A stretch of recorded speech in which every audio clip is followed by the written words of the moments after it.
आज हम बरसग़ीर की अज़ीम इल्मी शख्सियत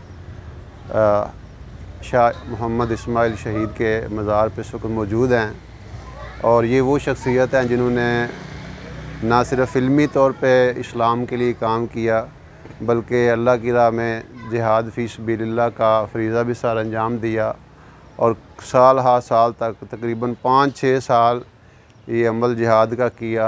और फिर यहाँ पे ये बालाकोट में, यहाँ पे नीचे मैदान में सिक्कों के ख़िलाफ़ जो है वो जिहाद किया और यहीं पे जामे शहादत नोश किया 1831 में। 6 मई 1831 इनकी पैदाइश, वो जो है शहादत का दिन है। और ये अल्लाह के बंदे जो होते हैं, जो अल्लाह की राह में जान दे देते हैं, वो हमेशा के लिए ज़िंदा हो जाते हैं। और कुरान भी कहता है कि जो अल्लाह की राह में शहीद हो जाएं उनको मुर्दा मत कहो, ये ज़िंदा हैं। और बल्कि वो कहते हैं ना कि फ़ना फ़िल्लाह की तय में बका का राज मुज़मिर है, जिसे मरना नहीं आता उसे जीना भी नहीं आता। यानी जो अल्लाह की राह में जान दे जाते हैं वो ज़िंदा हो जाते हैं हमेशा के लिए। और अल्लाह कुरान में कहते हैं कि ये लोग जो हैं ये हमेशा के लिए गोया कि वो ज़िंदगी पा जाते हैं और इनकी कब्रों पे अल्लाह की रहमतें नाज़िल होती रहती हैं। तो यहाँ पे आने का एक मकसद ये भी था कि जो रहमतें यहाँ पे नाज़िल हो रही हैं उनसे हम भी मुस्तफ़ीद हो जाएं। यानी वो लोग जिन्होंने अपना सारा कुछ अल्लाह के लिए कुर्बान कर दिया। एक सुबहान अल्लाह कहना भी अजर है, और अल्लाह के लिए जान दे देना और अल्लाह के लिए गर्दन कटा देना, ये तो सबसे आला निस्बत है। और ये वो निस्बत है हज़रत शाह इस्माइल शहीद रहमतुल्लाह अलैह, हज़रत शाह वली अल्लाह के पोते थे।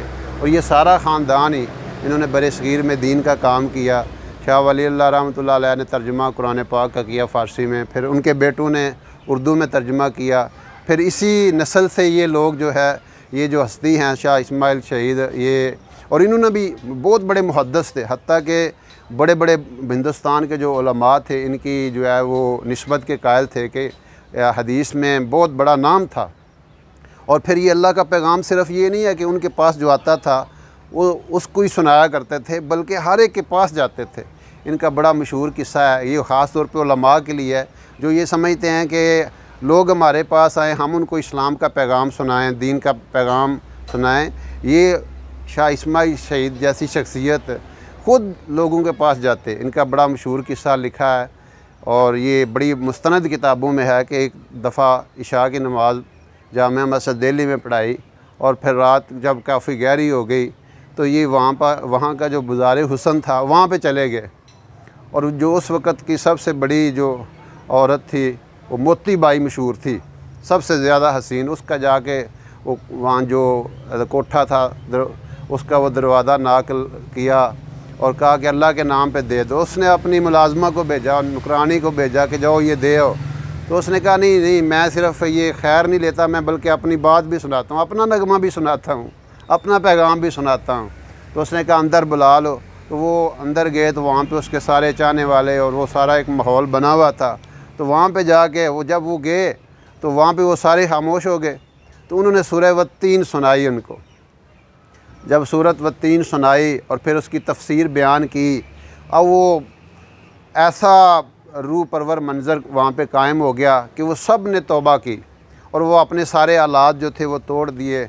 और मोती बाई ने भी तौबा करके ये इन्हीं के बाद में फिर वो लश्कर में शामिल होगी। और वो थे ना घोड़े, उनके लिए वो दाना कूटती थी और उसके हाथों पे छाले पड़ जाते थे। तो ये ऐसे लोग थे। तो बाद में जब वो बाहर आए तो मौलाना याकूब साहब पीछे पीछे उनके थे। उन्होंने कहा कि अल्लाह खुदा न खास्ता हालात ठीक नहीं है, कोई इनको नुकसान ना पहुंचा दे। तो उन्होंने कहा कि मौलाना आप, शाह साहब आप ऐसी जगहों पे चले गए, वहाँ पे कुरान सुना रहे हैं, ये तो ऐसे गंदे लोग हैं और ये ऐसे है और ऐसे, आप तो सैयद हैं और आप इन्हीं खानवादा रसूल से हैं। तो उन्होंने क्या फ़रमाया, उन्होंने कहा कि ये जो काम है अल्लाह का पैगाम पहुँचाने वाला, अल्लाह का कुरान सुनाने वाला काम ऐसा काम है कि अगर इसके बदले मुझे कोई गधे पे बिठा दे, मेरा मुंह काला कर दे और चांदनी चौक में मुझे वो जूतों का हार भी पहना दे, तो मैं फिर भी इस काम को छोड़ने वाला नहीं हूँ। यानी ये ऐसे लोग थे जो अल्लाह के लिए अपने आप को, अल्लाह सिर्फ़ यानी ये नहीं था कि कोई उनके पास आ जाए तो वो अल्लाह का पैगाम सुनाते थे, बल्कि हर एक के पास जा, और इनकी आदत किताबों में लिखी है, अक्सर चले जाते थे, बाज़ारों में चले जाते, दुकानदारों के पास चले जाते, मुख्तलिफ़ डेरों पे चले जाते और फिर जाके अल्लाह का पैगाम उनको सुनाते। यानी ये उनका जज्बा था और ये उनकी जो है ना वो एक फ़िक्र थी, क्योंकि वो बराह रास्त खानवादा रसूल सल्लल्लाहु अलैहि वसल्लम से मुस्तफ़ीद यानी वो आ रही थी, वो निस्बत भी उनको हासिल थी। फिर जब हज़रत सैयद अहमद शहीद रहमतुल्लाह अलैह से बैत हुए तो फिर निकले अल्लाह का पैगाम लेकर, और जिहाद फ़ी सबिलिल्लाह में यहाँ पे पंजाब के अंदर रंजीत सिंह की हुकूमत थी और ये हुकूमत फैलती फैलती अफ़गानिस्तान तक जा चुकी थी। और अब ये इनका मिशन था कि किस तरह इसकी हुकूमत को ख़त्म किया जाए, क्योंकि मुसलमानों के लिए वो बहुत परेशानियों का बायस बन रहा था, बहुत ज़्यादा यानी उनको मुशक्क़त और दीन पे चलने के हवाले से तकालीफ़ देता था, जिसकी वजह से ये वहाँ से निकले और यहाँ पे पेशावर में 2 दफ़ा, बल्कि उससे पहले इन्होंने 1821 में हज किया और 2 साल तक वहाँ पे रहे, 2 साल तक वहाँ बैतुल्लाह के अंदर रहे, अपने आप को तैयार करते रहे। फिर यहाँ पे आके नौशहरा में इनका जिहाद हुआ सिखों के साथ, और फिर हिजरू एक मकाम है वहाँ पे हुआ, अल्लाह ने इनको फ़तह दी। तो वहाँ का जो यार मोहम्मद ख़ान था, पहले तो उसने शुरू में सपोर्ट किया, लेकिन बाद में उसने गद्दारी का मुजाहरा करके रंजीत सिंह के साथ मुआहदा कर लिया। उसके बाद फिर ये यहाँ पे आए बालाकोट में। बालाकोट में सिखों के ख़िलाफ़ फिर इन्होंने जो है वो यहाँ पे ज़बरदस्त जंग हुई, लेकिन यहाँ के मकामी लोगों ने वो गद्दारी की और जिसकी वजह से वो उनको शिकस्त होगी। और ये 6 मई को ये मरका हुआ। तो ये दोनों हज़रात जो थे, इनके जो खलीफा थे सैयद अहमद शहीद बरेलवी, वो ये शाह इस्माइल यहाँ पे उन्होंने जामे शहादत नोश किया।